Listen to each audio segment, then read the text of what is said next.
Hello everyone, welcome to day 16 of my history class. और ये हमारी लास्ट क्लास होगी मेडिवल हिस्ट्री की, और इसके बाद से हम नेक्स्ट क्लास में मॉडर्न हिस्ट्री को डिस्कस करेंगे। तो आइए बिना टाइम वेस्ट किए आज की क्लास को स्टार्ट करते हैं। पहला question, what is the descending order of the ranks of nobility under the Delhi sultanate? Delhi सल्तनत में कुलीनता कोटि का आरोही क्रम कौन सा था? तो आप देखेंगे इसमें से तो सबसे ऊंची आपकी रैंक थी इनमें से खान की, फिर आपके उसके नीचे आता था मलिक, फिर उससे नीचे आता था अमीर, और फिर सबसे नीचे आता था सरे ख्याल। तो आपका ऑर्डर हो गया 1 2 3 4 डिसेंडिंग ऑर्डर में। तो आपका करेक्ट आंसर है ऑप्शन नंबर ए। ये क्या क्या रैंक्स थी थोड़ा बता देता हूं। तो सरी ख्याल जो है ये 10 घुड़सवार का हेड होता था। सिफासलार जो होता था ये 10 सरे खेल का होता था हेड। आमिर जो होता था ये 10 सिपासलार का हेड होता था, और मलिक होता था 10 आमिर का हेड होता था, और खान होता था 10 मलिक का हेड होता था। ठीक है, तो समझ गए 10 10 10 का ये चलता था।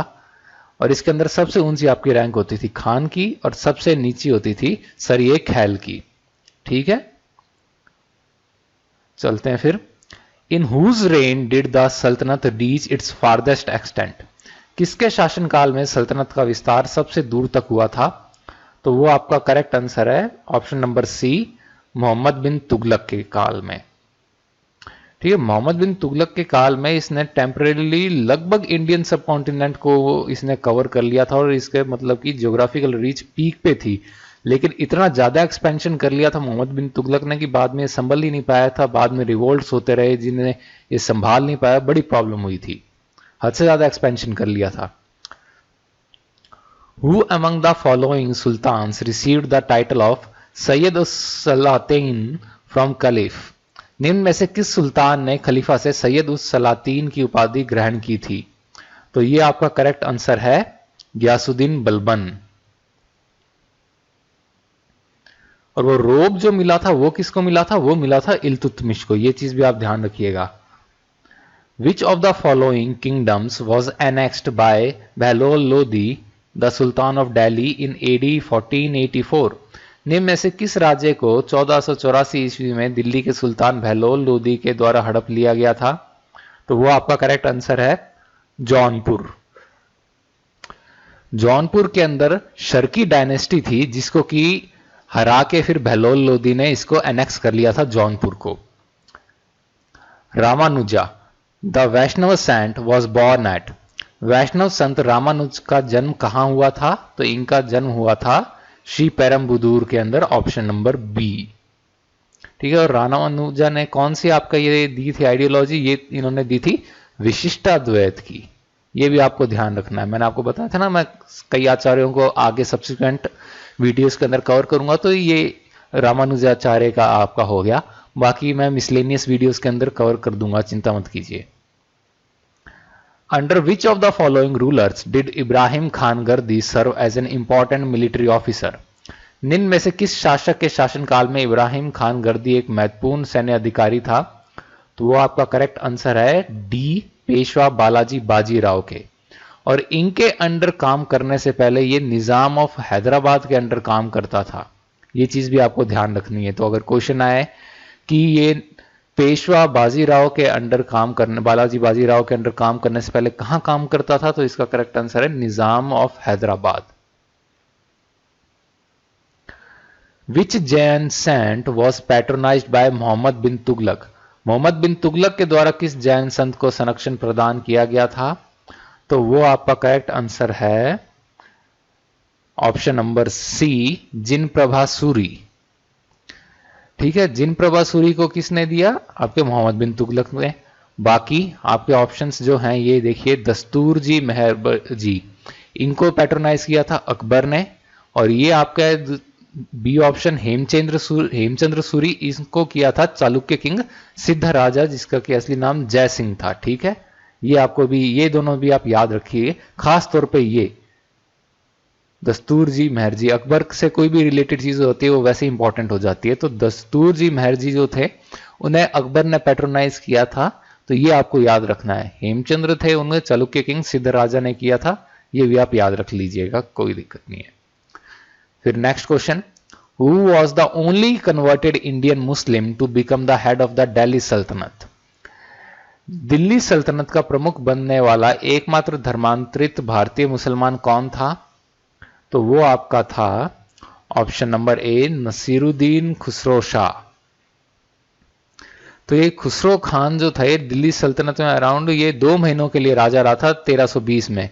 ये बराड़ू हिंदू मिलिट्री क्लैन को ये बिलोंग करता था और इसको दिल्ली के ये जो अलाउद्दीन खिलजी ने जो कॉन्क्वेस्ट किया था मालवा का 1305 में, तब इसने कैप्चर कर लिया और दिल्ली आर्मी में फिर इसको रिक्रूट कर लिया था। ये एज अ स्लेव लाया गया, फिर बाद में इसने फिर इस्लाम कबूल कर लिया और जब ये गद्दी पे बैठा मुबारक शाह 1316 में, तो इसने इसको फिर टाइटल दे दिया खुसरो खान का और इसको काफी फेवर दिया। ठीक है। Which of the following Delhi sultans annexed Bengal and brought about a decline of the dynasty of Ilyas Khan? Delhi के निम्न में से किस सुल्तान ने बंगाल को हड़प लिया था तथा इलियास खान के वंश का पतन लेकर आया था? तो वो है आपका option number D, Sher Shah Suri.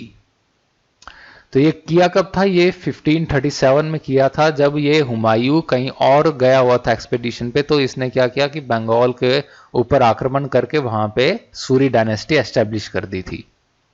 लेकिन ये जल्दी से उसे एनेक्स कर नहीं पाया था क्योंकि हुमायूं वापस आ गया था। तो जब ये हुमायूं को अच्छे से हरा दिया था इसने, तब जाके इसका पूरी तरीके से बंगाल पे कब्जा हुआ था।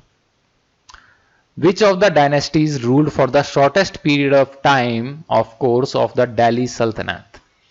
दिल्ली सल्तनत के काल में सबसे कम अवधि के लिए किस वंश ने शासन किया था?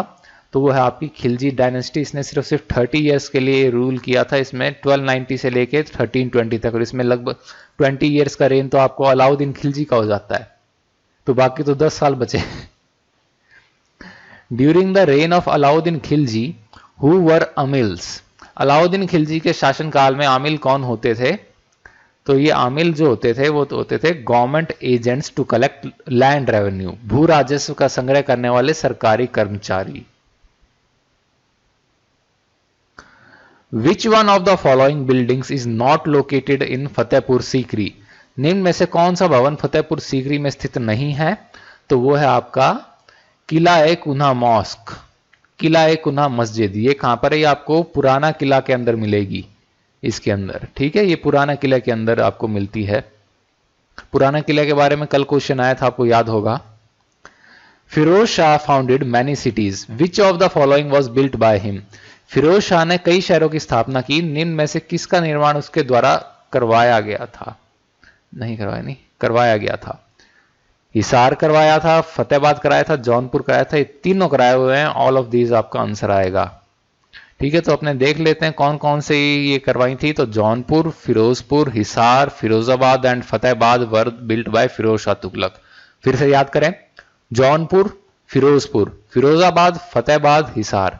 ठीक है, 3 F, फिरोजपुर, फिरोजाबाद, फतेहाबाद, फिर हिसार, फिर ये जौनपुर। ठीक है, ये आप याद रख लीजिएगा 5 cities. The great painter Khwaja Abdus Samad flourished at the court of which of the following? महान चित्रकार ख्वाजा अब्दुस समद निम्न में से किसके दरबार में फला फूला था? अगर इनमें से जहांगीर ऑप्शंस में होता तो मैक्सिमम लोग जहांगीर पे लगा के आते, क्योंकि अपन सब ने पढ़ा है कि Mughal paintings reached it's zenith during the reign of Jahangir. तो मुगल जो पेंटिंग्स है वो अपने चरम पे जहांगीर के काल में पहुंची थी। ये सब का पढ़ा होता तो जहांगीर पे लगा देते, लेकिन जहांगीर यहाँ ऑप्शंस में नहीं है, तो इसका मतलब ये है कि वो करेक्ट आंसर भी नहीं है। आपका करेक्ट आंसर है अकबर। ये जो थे ये 16th सेंचुरी पेंटर थे पर्शियन मिनिएचर आर्ट के। पर्शियन मिनिएचर आर्ट के अंदर क्या है, ये आप पेंटिंग करते हैं कागज के ऊपर ताकि उसे किसी रिकॉर्डर में आप रख सकें, एल्बम नुमा या किसी भी चीज के अंदर। ठीक है, तो ये फिर मुगल एम्पायर में ये मूव कर गए थे और वहां पे फाउंडिंग मास्टर बने मुगल मिनिएचर ट्रेडिशन के, और इनकी गाइडेंस में ही मुगल स्टाइल की मैच्योरिटी आई थी। Who among the following amirs was the only publicly flogged by the orders of सुल्तान बलबन? निम्न में से किस आमिर को सुल्तान बलबन के आदेश पर सार्वजनिक रूप से कोड़े लगाए गए थे? तो वो है आपका ऑप्शन नंबर सी, मलिक बकबक। मलिक बकबक ने क्या किया था कि ये अपने एक जो गुलाम था मलिक बकबक का, उसको इसने कि पीट पीट के मार, जान से मार जाने के इसने आदेश दे दिया था। ये क्योंकि नशे में धुत था तो इसने ये आदेश दे दिया उस स्लेव की, उस गुलाम की जान चलेगी। उसके बाद फिर इसने ये ऑर्डर दिया कि इसको पब्लिकली कोड़े लगाए जाएं। ठीक है। On home emperor Akbar conferred the title of Jagat Guru. बादशाह अकबर ने जगत गुरु की उपाधि किसे दी थी? तो उन्होंने दी थी ये उपाधि हरि विजय सूरी को। ठीक है। हरि विजय सूरी जो थे, इन्होंने क्या किया, ये काफी इन्होंने इनसे इंप्रेस हुआ था अकबर। तो इन्होंने क्या बताया कि ये जैन फिलॉसफी के बारे में पहले तो अबुल फजल को बताया था, फिर उसके बाद में अकबर को बताया, और अकबर इनसे काफी इंप्रेस हुए तो फिर इन्होंने इससे इन्हें उपाधि दे दी अकबर ने। और इन्होंने अकबर को वेजिटेरियनिज्म अपनाने के तरफ भी मतलब इंस्पायर किया था। तो ये भी क्वेश्चन आ सकता है कि किन्होंने आपको कि अकबर को वेजिटेरियनिज्म अपनाने के लिए इंस्पायर किया, तो आपका हो जाएगा हरि विजय सूरी। ठीक है। तो वो भी आप याद रखेंगे। Mughal Mewar peace treaty was concluded during the times of. Mughal Mewar शांति संधि किसके समय में की गई थी? तो वो उस टाइम जो राजा था वो था जहांगीर, लेकिन संधि की किसने थी? वो शाहजहां ने की थी 1615 में। ये चीज भी आपको याद रखनी है। क्या हुआ था ये कि कई सारे युद्ध के बाद क्या मेवाड़ के ये फाइनेंशियली काफी नुकसान हो गया, मैन पावर का काफी ज्यादा लॉस हो गया, काफी लोग मारे गए। तो फिर इन्होंने ये जो उस टाइम मेवाड़ के जो राजा थे महाराणा अमर सिंह फर्स्ट, ये महाराणा प्रताप के जो थे सक्सेसर थे और ये सबसे बड़े बेटे, तो इन्होंने ये समझा कि इसी में समझदारी है कि नेगोशिएशंस कर लें। तो नेगोशिएशन किया। नेगोशिएशन शाहजहां ने किया। ये चीज आप ध्यान रखिए। नेगोशिएशन किसने किया? अगर क्वेश्चन आता है तो शाहजहां होएगा। किसके रेन में हुआ, किसके शासन काल में हुआ? तो आंसर आपका हो जाएगा जहांगीर। और कब हुआ? 1615। ये आप ध्यान रखिए। ठीक है। कंफ्यूज मत होना। Consider the following. निम्नलिखित पर विचार करें। Tughlaqabad fort, Lodhi garden, Qutub Minar, Fatehpur Sikri. The correct chronological order in which they were built is. इनके निर्माण का सही कालक्रम कौन सा है? देखिए, आपको अगर डेट्स भी अगर याद ना हो ना तो भी आप इसको कर सकते हैं। कैसे? मैंने क्या बताया था आपको? गुलाब खिले तो सांस लो। सही है। अब आप इसके ऊपर गौर कीजिए। सबसे पहले ये किसने बनवाई थी? कुतुब मीनार आपकी बनी थी इल्तुतमिश, जो कि फाउंडर किसका? इल्तुतमिश का। कुतुबुद्दीन ऐबक ने स्टार्ट कराई थी, इल्तुतमिश ने कंप्लीट कराया था काम। कुतुब मीनार का ये स्लेव डायनेस्टी यहां पे आ गया, तो आपका ये पहला हो गया। उसके बाद आपका क्या था? तुगलकाबाद फोर्ट, तो ये तुगलक ने बनवाया होगा, तो ये तुगलकाबाद फोर्ट हो गया सेकंड। अब फिर आपका आएगा फतेहपुर सीकरी, तो चलिए फिर मुगल से हो गए, ये तो लास्ट है आपका। और थर्ड आपका जो बचा लोधी गार्डन, भाई नेचुरली फिर लोधी के टाइम ही होएगा, सॉरी कुतुब मीनार, और ये लोधी गार्डन आपका हो गया। ओहो, मैंने ये थोड़ा सा यहां पे मैं आपका नंबरिंग मैंने सही कर दूं, तो आपके सबसे पहले ये गुलाम डायनेस्टी, ये कुतुब मीनार। ठीक है। तीसरा सबसे पहले हो गया वो क्या, मैंने कुतुब मीनार और क्या आगे फिर मैं ऐसे लिखने लग गया था, सॉरी। फिर सेकंड नंबर पे आपका आएगा तुगलकाबाद फोर्ट। ठीक है। फिर आपका आएगा लोधी गार्डन, और फिर सबसे लास्ट में आएगा फतेहपुर सीकरी।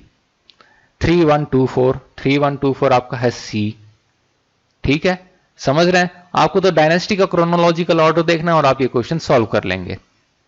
चलिए नेक्स्ट, कुतुब मीनार कब बनाया था? चलिए नेक्स्ट ईयर अपने इसको थोड़ा एक्सप्लेन कर दूं। कुतुब मीनार 12th और 13th सेंचुरी के अंदर बना था। तुगलकाबाद फोर्ट अपने 14th सेंचुरी में बना था। लोधी गार्डन 15th और अर्ली 16th सेंचुरी में, और फतेहपुर सीकरी अपना लेट 16th सेंचुरी के अंदर बना था।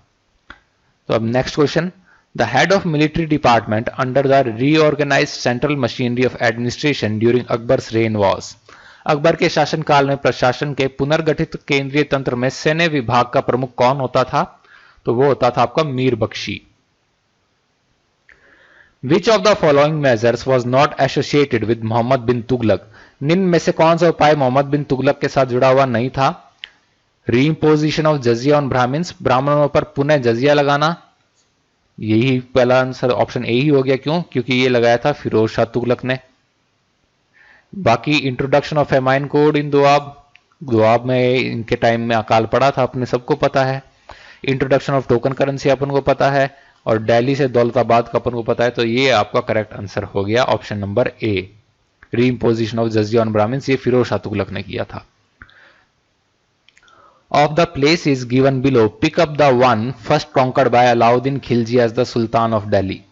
दिल्ली के सुल्तान के रूप में अलाउद्दीन खिलजी के ने नीचे दिए गए स्थानों में से किस स्थान को सबसे पहले जीता था? तो वो उसने जीता था सबसे पहले ऑप्शन नंबर सी, गुजरात को। ठीक है, अब आप देख लेते हैं थोड़ा अपने ईयर्स कौन से रहे थे। गुजरात 1299 के अंदर रेड किया, एनेक्स किया 1304 में। रणथंबोर सबसे पहले रेड 1299 में ही कर दिया था, इसलिए ईयर गिना जा रहा है। ठीक है, रणथंबोर को 1301 में किया, चित्तौड़ को 1303 में किया, मालवा को 1305 में किया, सिवाना को 1308 में, और जालौर को 1311 के अंदर। और इधर से मलिक काफूर में ने भी साउथ के अंदर को ये कॉन्क्वेस्ट जो लीड किया था, उसमें देवगिरी 1308 में कॉन्कर किया, वारंगल 1310 के अंदर, और द्वार समुद्र 1311 के अंदर किया था। तो ये भी आपने याद रखेंगे, क्रोनोलॉजिकल ऑर्डर इसका क्वेश्चन आगे आएगा आपको। The kingdom of Ranjit Singh included, Ranjit Singh के राज्य में शामिल किया था, तो रंजीत सिंह के राज्य में शामिल था आपके श्रीनगर। महाराजा रंजीत सिंह थे, ये लीडर थे सिख एम्पायर के, और इन्होंने नॉर्थ वेस्ट इंडिया में, ये इंडियन सब कॉन्टिनेंट के नॉर्थ वेस्टर्न पार्ट को रूल किया था अर्ली 19th सेंचुरी में। और 1819 में इन्होंने वहां पे जो कश्मीर के अंदर अफगान सुन्नी मुस्लिम रूलर्स थे उनको सक्सेसफुली हराया, और श्रीनगर और कश्मीर को एनेक्स कर लिया। तो इनका रूल नॉर्थ में झेलम जो वैली है उस तक पहुंच गया, beyond the foothills of the Himalayas. Who inscribed the name of Khalifa of Baghdad on his coins? किस शासक ने अपने सिक्कों पर बगदाद के खलीफा का नाम गुदवाया था? तो यह है आपका ऑप्शन नंबर सी, इल्तुतमिश। आपको जैसे ही मैंने बताया था, इनको खलीफा से मिला था रोब ऑफ ऑनर, और ये टाइटल्स मिले थे। कौन कौन से टाइटल्स मिले थे? यस्मिन खलीफा अल्लाह और नसीर अमीर अल मुमीन। ठीक है, तो इसके बाद फिर खलीफा का जो रिकॉग्निशन मिला, तो इससे क्या हुआ, इल्तुतमिश का काफी स्ट्रेंथन हो गया इस्लामिक वर्ल्ड के अंदर, इनकी पोजीशन काफी इंप्रूव हुई। तो इसके बाद इल्तुतमिश ने ये खलीफा का नाम अपने सिक्कों पर गुदवाना शुरू कर दिया, यहां तक कि इनका जो सिल्वर कॉइन था, टंका जो इंट्रोड्यूस किया था, उस पे भी। A person road the history of Aurangzeb in total secrecy, what was the name of the work? एक व्यक्ति ने पूरी गोपनीयता के साथ औरंगजेब का इतिहास लिखा था, उसकी कृति का नाम क्या था? तो उसकी कृति का नाम है मोहम्मद शकी मसीर ए अलामगिरी। मोहम्मद साकी की मसीर ए अलामगिरी।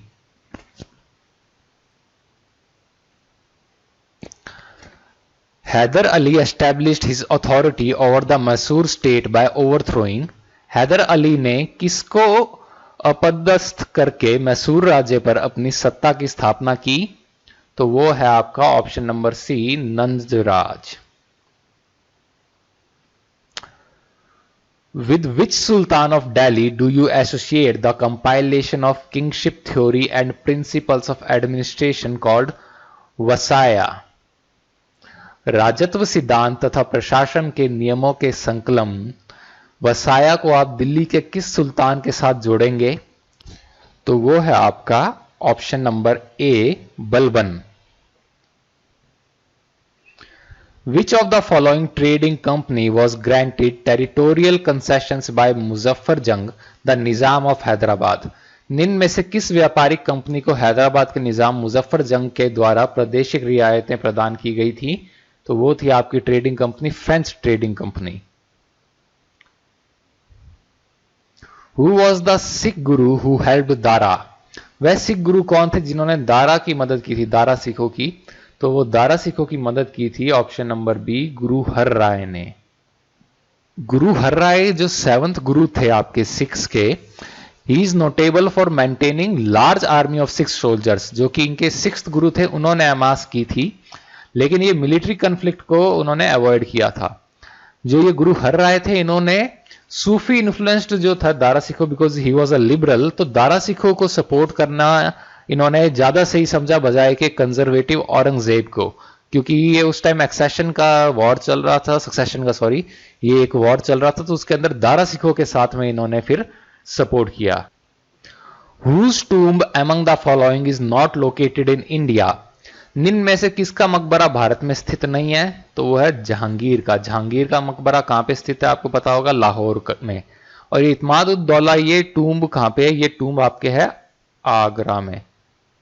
ये किसकी टूम्ब है? ये जो नूरजहां के फादर थे मिर्जा गैस बेग, उनकी ये टूम्ब है। ये आपको ध्यान होगा जहांगीर के दरबार के अंदर दीवान थे, नूरजहां के शादी होने से पहले ये वहां पे दीवान थे। ठीक है, तो ये इनकी टूम्ब है। ये भी आपको क्या अगर क्वेश्चन आ जाए इत्मादुद्दौला टूम्ब कहां पे है, तो वो है आगरा में। और किसकी है? तो वो नूरजहां के पिता की है। ठीक है,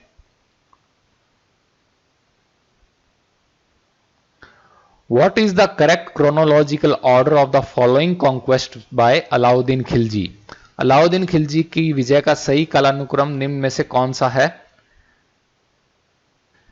तो ये मैंने आपको पहले भी करा चुका हूं। तो सबसे पहले कौन सा कॉन्कर किया था? गुजरात। फिर तो मतलब आपका हो गया 4। फिर आपका किया था रणथंभौर 4-1। 4-1 कहां पे है? 4-1 आपका सी के अंदर है, ये हो गया आपका। फिर चित्तौड़ और मालवा तो उसके बाद हो ही गए 2 और 3। तो ये आपका करेक्ट आंसर है। ये मैंने आपको क्रोनोलॉजिकल ऑर्डर करवाया भी था।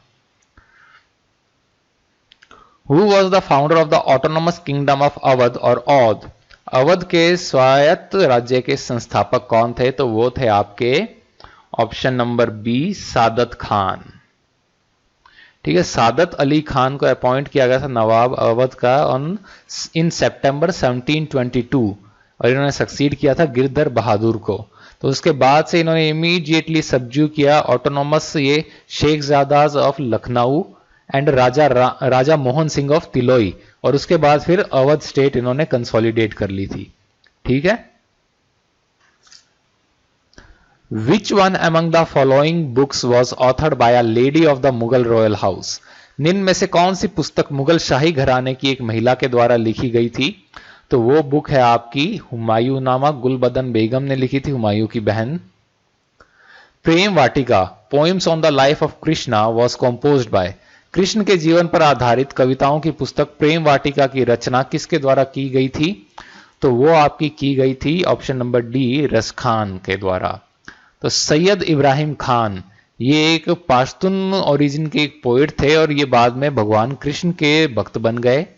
तो इनका पेन नेम जो था वो था रशखान। तो ये इन्होंने ट्रांसलेट भगवत पुराण को पर्शियन के अंदर भी किया था। तो कल को क्वेश्चन आए कि निम्नलिखित में से किसने भगवत पुराण को ट्रांसलेट किया इसने पर्शियन में, फारसी भाषा में, तो वो आपका करेक्ट आंसर हो जाएगा रशखान।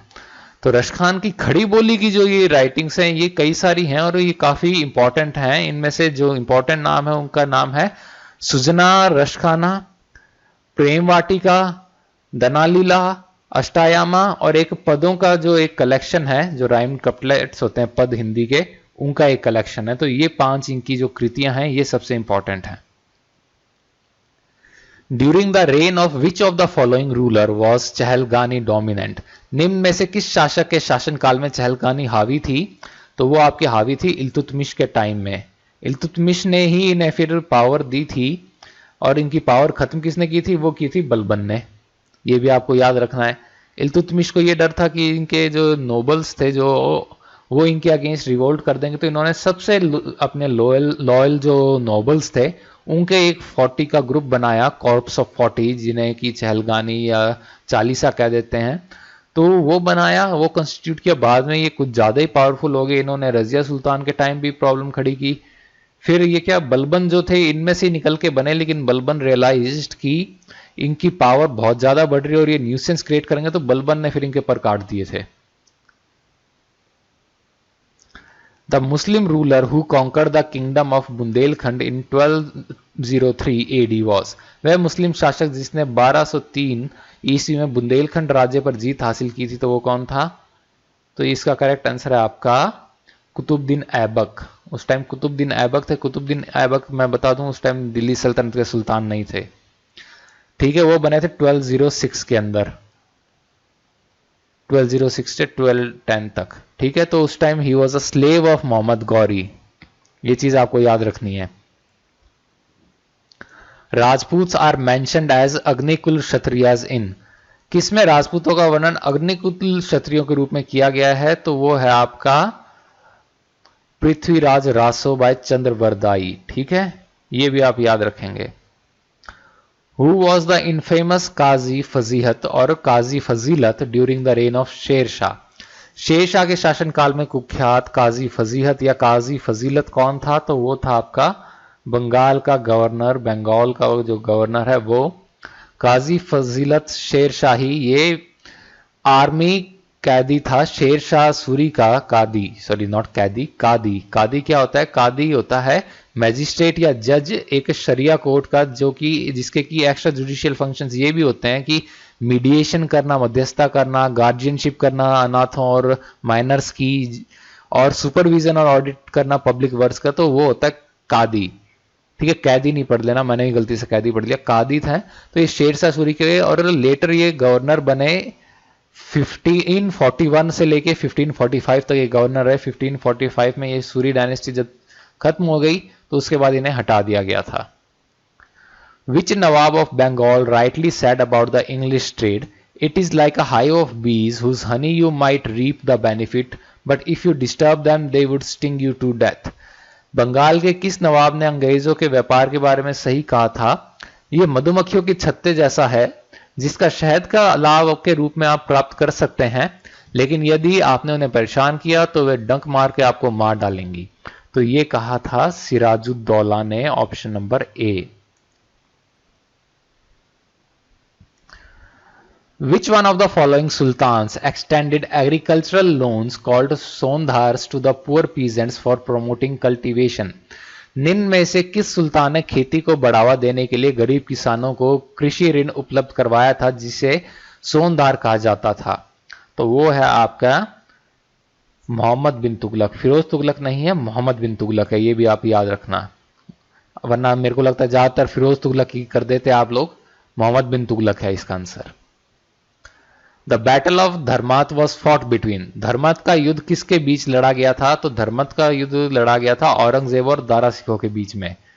अहमद शाह दुरानी और मराठा वाला आपको पता है, करवा चुका हूं, ये भी मैं बता चुका हूं। ये मैं आपको बता देता हूं, बागल और अफगान के बीच में होता बैटल ऑफ घाघरा।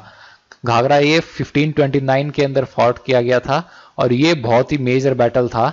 ये क्या था, इसके अंदर जो बाबर की फोर्सेस और बाकी इसके इंडियन एलाइज मिले थे, ये किसके अगेंस्ट लड़े थे? ईस्टर्न अफगान जो कॉन्फेडरेट्स थे अंडर सुल्तान महमूद लोदी और सल्तनत ऑफ बंगाल अंडर सुल्तान नुसरत शाह, तो इनके अगेंस्ट जीते लड़े थे और ये जीते थे 1529 के अंदर। ठीक है, तो ये कब हुआ था बैटल ऑफ घाघरा? 1529, ये आपको याद रखना होगा। 1530 में बाबर की डेथ हो गई थी, ये भी आपको याद रखना है।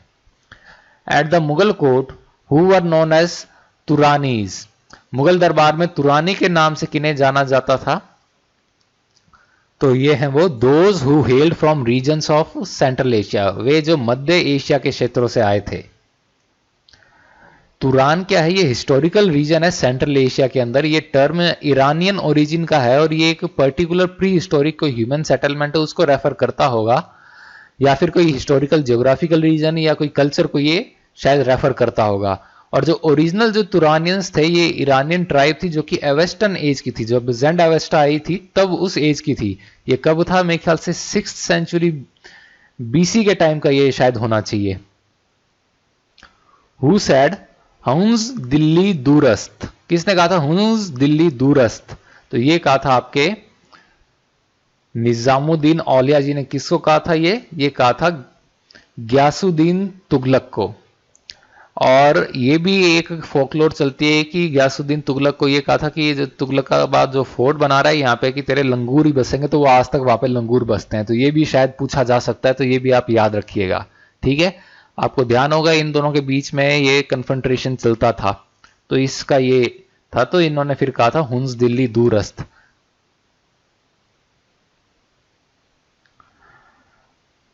अमीर Hasan Ala Sijzi's compilation work Fawaid al Fuad includes doings and sayings of, Amir Hasan अला सिज्जी की संकलन कृति कवायद उल फवाद में किसकी कथनी और करनी शामिल है? तो वो है आपकी शेख निजामुद्दीन औलिया की। निजामुद्दीन औलिया जी काफी छाए हुए हैं आज आंसर्स में।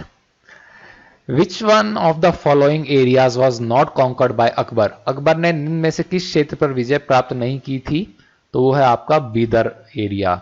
बाकी ये कश्मीर को 1586 में किया था कॉन्कर, उड़ीसा को 1592 में और कंधार को 1595 में कॉन्कर किया था अकबर ने।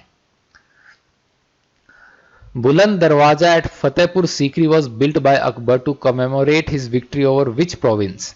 फतेहपुर सीकरी स्थित बुलंद दरवाजे का निर्माण अकबर द्वारा किस प्रांत पर प्राप्त की गई जीत की याद में करवाया गया था? तो वो आपका करवाया गया था गुजरात की जीत पे। ठीक है, बुलंद दरवाजा बनवाया कब था? 1601 के अंदर। ये डेट भी आप याद रखेंगे। अकबर की डेथ कब हुई थी? 1605 के अंदर। ये भी आपको याद रखनी है। What was ziyarat in the language of the Sufis? सूफियों की भाषा में जियारत क्या था? तो सूफियों की भाषा में जियारत है pilgrimage to the tombs of Sufi saints for seeking barakat और स्पिरिचुअल ग्रेस। बरकत यानी कि आध्यात्मिक कृपा प्राप्त करने के लिए सूफी संतों के मकबरों की तीर्थ यात्रा, वो आपकी है जियारत। One of the innovation of the Mughals in building technology was prefab wooden structures. These portable homes were known as bungalow in the 17th century, from which the Anglo-Indian word bungalow is derived. Which of the following Mughal emperors is credited with this innovation? बाप रे, question ही बहुत लंबा है ये तो। पूर्व निर्मित काष्ठीय संरचनाएं भवन तकनीक में मुगलों का एक नवाचार थी।